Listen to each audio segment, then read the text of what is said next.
ನಮಸ್ಕಾರ ವೀಕ್ಷಕರೇ, ನಾನು ಈ ವಿಡಿಯೋದಲ್ಲಿ ಆರ್ಟ್ ಆಫ್ ಲಿವಿಂಗ್ ಅಂದರೆ ಬದುಕುವ ಕಲೆ ಇದರ ಬಗ್ಗೆ ಹೇಳ್ತಾ ಇದ್ದೇನೆ.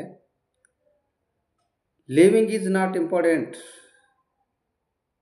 But how to live it is very important in our life. ನಮ್ಮ ಜೀವನದಲ್ಲಿ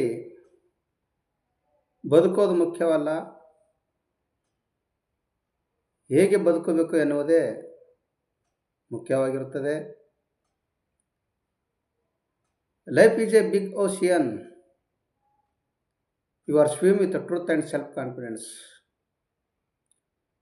ಜೀವನ ಒಂದು ದೊಡ್ಡ ಸಮುದ್ರ ಇದ್ದ ಹಾಗೆ. ಈಜಿ ದಡ ಸೇರಬೇಕಂದ್ರೆ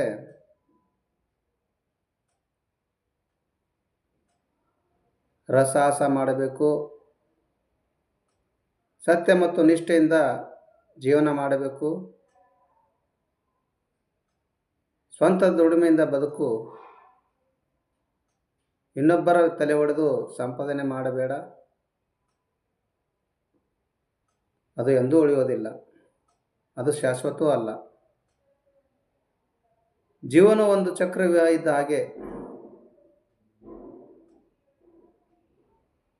ಅದನ್ನು ಭೇದಿಸಿ ಹೊರಗೆ ಬರಲು ಕಲಿಯಬೇಕು. ಜೀವನದಲ್ಲಿ ಅಡೆತಡೆ ಬಂದೇ ಬರುತ್ತವೆ, ಅವುಗಳನ್ನು ಎದುರಿಸಲೇಬೇಕು.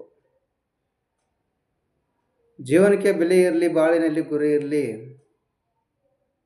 ಗುರಿ ಮುಟ್ಟೋದಕ್ಕೆ ಶ್ರದ್ಧೆ ಪರಿಶ್ರಮ ಇರಲಿ, ಅಂದಾಗ ಮಾತ್ರ ಜೀವನಕ್ಕೆ ಬೆಲೆ ಬರುತ್ತದೆ. ಅದಕ್ಕೆ ಕೈ ಕೆಸರಾದರೆ ಬಾಯಿ ಮೊಸರು ಎನ್ನುವಂತೆ ಶ್ರದ್ಧೆಯಿಂದ ಕೆಲಸ ಮಾಡಿದರೆ ಬದುಕು, ಇಲ್ಲದಿದ್ದರೆ ನರಕ. ಮಾತು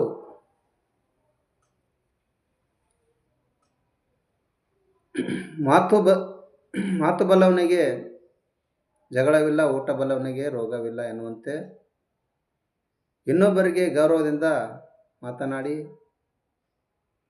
ನಾಲಿಗೆ ಒಳ್ಳೆಯದಾಗಿದ್ದರೆ ನಾಡೆಲ್ಲ ಒಳ್ಳೆಯದು ಎನ್ನುವಂತೆ ಇನ್ನೊಬ್ಬರಿಗೆ ಹರ್ಟ್ ಆಗುವ ರೀತಿಯಲ್ಲಿ ಮಾತನಾಡಬೇಡಿ.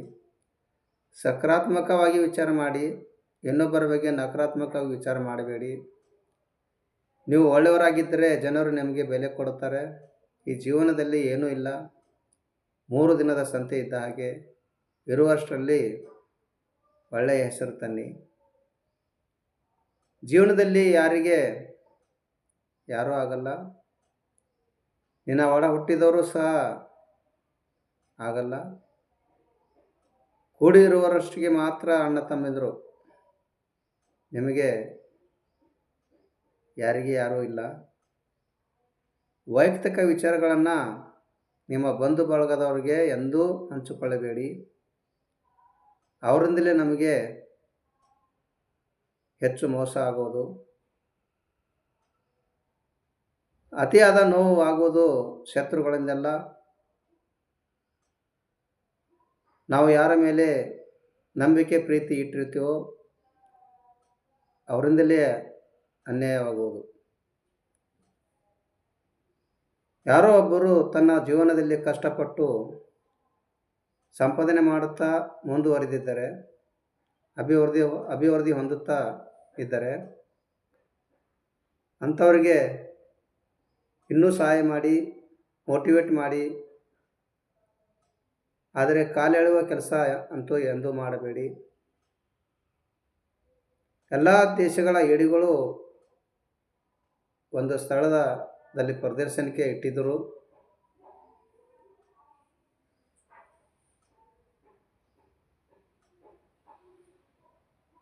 ಪ್ರತಿಯೊಂದು ದೇಶದ ಏಡಿಗಳ ಗಾಜಿನ ಬಾಕ್ಸ್ಗಳ ಮುಚ್ಚಳಿಕೆಗಳು ಇಟ್ಟಿದ್ದರಂತೆ.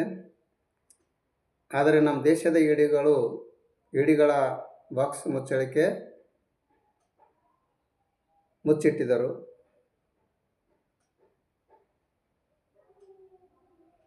ಪ್ರದರ್ಶನ ಮಾಡುತ್ತಾ ಕೊನೆಗೆ ನಮ್ಮ ದೇಶದ ಏಡಿಗಳು ನೋಡಿ ಒಂದು ಪ್ರಶ್ನೆ ಕೇಳಿದ.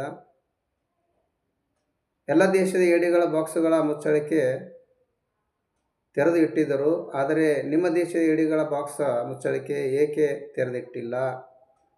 ಅದಕ್ಕೆ ನಮ್ಮ ದೇಶದವರು ಉತ್ತರ ಕೊಟ್ಟರು, ಒಂದು ಏಡಿ ಮೇಲೆ ಬರುತ್ತಿದ್ದಂತೆ ಕೆಳಗೆ 4 ಏಡಿಗಳು ಜೋತು ಬೀಳುತ್ತವೆ. ಒಂದಕ್ಕೂ ಹೊರಗೆ ಬರಲು ಬಿಡೋದಿಲ್ಲ ಎಂದು ಉತ್ತರ ಕೊಟ್ಟರಂತೆ. ಅದಕ್ಕೆ ಒಬ್ಬ ಮುಂದೆ ಬರ್ತಾ ಇದ್ದರೆ ಅವನಿಗೆ ಸಪೋರ್ಟ್ ಮಾಡಿ, ಮೋಟಿವೇಟ್ ಮಾಡಿ, ಆದರೆ ಕಾಲೆಳೆಯುವ ಕೆಲಸ ಯಾವತ್ತೂ ಮಾಡಬೇಡಿ. ಈ ಭೂಮಿಯಲ್ಲೇ ಇರುವಷ್ಟು ದಿನ ದೇಶಕ್ಕಾಗಿ, ಸಮಾಜಕ್ಕಾಗಲಿ ಒಳ್ಳೆ ಕೆಲಸ ಮಾಡಿ. ಈ ದೇಶ ನನಗಾಗಿ ಏನು ಮಾಡಿದೆ ಎಂದು ಯೋಚಿಸಬೇಡಿ. ಈ ದೇಶಕ್ಕಾಗಿ ನಾನೇನು ಮಾಡಿದೆ ಎಂದು ಯೋಚಿಸಿ. ಈ ಸಮಾಜ ನನಗಾಗಿ ಏನು ಮಾಡಿದೆ ಎಂದು ಯೋಚಿಸಬೇಡಿ. ಈ ಸಮಾಜಕ್ಕಾಗಿ ನಾನೇನು ಮಾಡಿದ್ದೇನೆ ಎಂದು ಯೋಚಿಸಿ. ದಾನ, ಧರ್ಮ, ಉಪಕಾರ, ಸತ್ಕಾರ ನಿನ್ನ ಕೈಲಾದಷ್ಟು ಮಾಡಿ, ಇಲ್ಲಾಂದರೆ ಸುಮ್ಮನಿರಿ. ಇನ್ನೊಬ್ಬರ ಬಗ್ಗೆ ಟೀಕೆಗಳು ಮಾಡೋದು ಮೊದಲು ಬಿಟ್ಟುಬಿಡಿ. Thanks for watching my videos.